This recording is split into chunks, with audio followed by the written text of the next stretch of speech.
Conor McGregor just got the one fight nobody can call a gimmick anymore.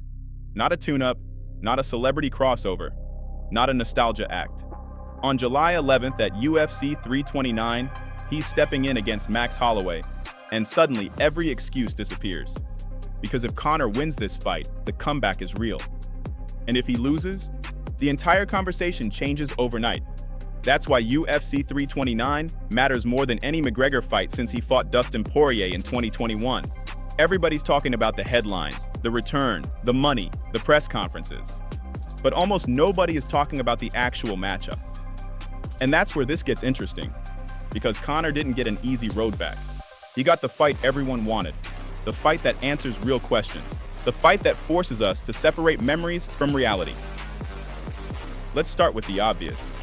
Max Holloway is probably the worst possible welcome-back opponent you could give someone coming off a 5-year layoff.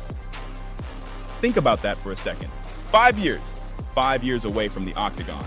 5 years of surgeries, business deals, movies, headlines, and questions. Most fighters don't come back from that.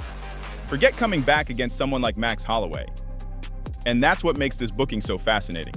Because Holloway isn't old. He isn't fading. He isn't hanging around for one last payday. He's still one of the most dangerous volume strikers in MMA. He's still got one of the best gas tanks the sport has ever seen. He's still the guy who can drown opponents with pace. And that creates the first major question. Can Conor still fight at the speed modern elite fighters demand? Remember when Conor fought Eddie Alvarez at UFC 205 in November 2016? That wasn't just a win, that was a masterclass. Second round TKO. Perfect timing, perfect distance, the cleanest performance of his career. The first UFC double champion, the version of Conor people still see when they picture him. But here's the uncomfortable truth. That fight happened nearly a decade ago. The sport kept moving. The fighters kept evolving. The game didn't freeze while Conor was away. So when people say, if Conor looks like he did against Eddie Alvarez, I get it.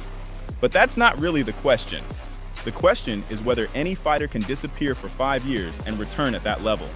And that's where Holloway becomes such an important measuring stick, because Max exposes weaknesses. He forces reactions, he drags opponents into deep water. And if Conor's timing is even slightly off, Holloway is the kind of fighter who makes you pay for it. But there's another side to this, and it's the side a lot of people are ignoring. What if Max is walking into the most dangerous version of Conor possible? Hear me out. The most dangerous McGregor was never the champion version. It was the hungry version. The version with something to prove. The version that entered UFC 194 and knocked out Jose Aldo in 13 seconds. The version that spent years hearing he couldn't do something, then showed up and did it anyway. Because that's always been Conor's superpower. Not his left hand, not his trash talk. Belief. The guy genuinely believes impossible things are possible. And sometimes that belief becomes reality. That's why people still watch. That's why people still care. And that's why UFC 329 feels different. Here's the cliffhanger nobody wants to discuss. What happens if Conor wins convincingly? Seriously, think beyond Holloway for a second. Because a win doesn't just give him momentum, it detonates the entire UFC landscape. Title conversations return immediately. Super fights become realistic. Every division starts looking over its shoulder. The UFC gets exactly what it wants. A fully active Conor McGregor. And whether fans love that or hate it, it's true. Because nobody moves numbers like he does. Nobody creates headlines like he does. Nobody turns a normal fight week into a global event like he does. But before people start fantasy booking title shots, there's a second problem. Max Holloway isn't showing up to play supporting actor. That's the mistake casual fans make. They see Conor's name, they see the spotlight, and they assume Holloway is just part of the story. He's not. He's got his own reason to win. A huge one. Because beating Conor McGregor in 2026 means something. A lot, actually. This isn't the 19-year-old Max who fought Conor back in 2013. This is a completely different fighter, a future Hall of Famer, a former champion, a veteran of championship rounds and legendary battles. And let's not forget something important. Max already knows what it feels like to share a cage with McGregor. Back in August 2013, Conor beat Holloway by unanimous decision. Different era, different careers, different everything. Both men have evolved since then. But history adds pressure, because now Holloway gets a chance to rewrite part of his story, and those are dangerous motivations. Remember when Conor said he was not here to take part, he's here to take over?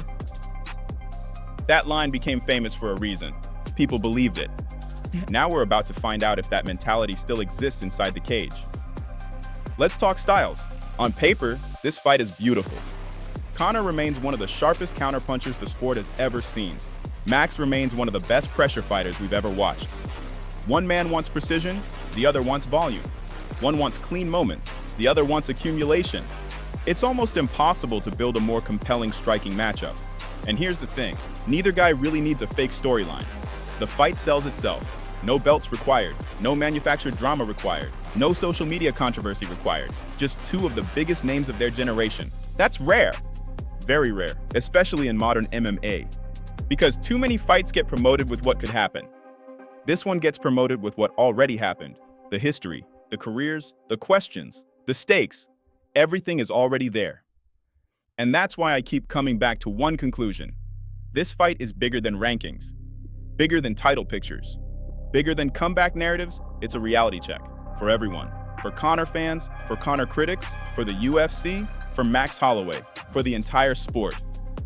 Because after July 11th, the debate ends. We'll know. Maybe Conor comes back and proves he's still elite.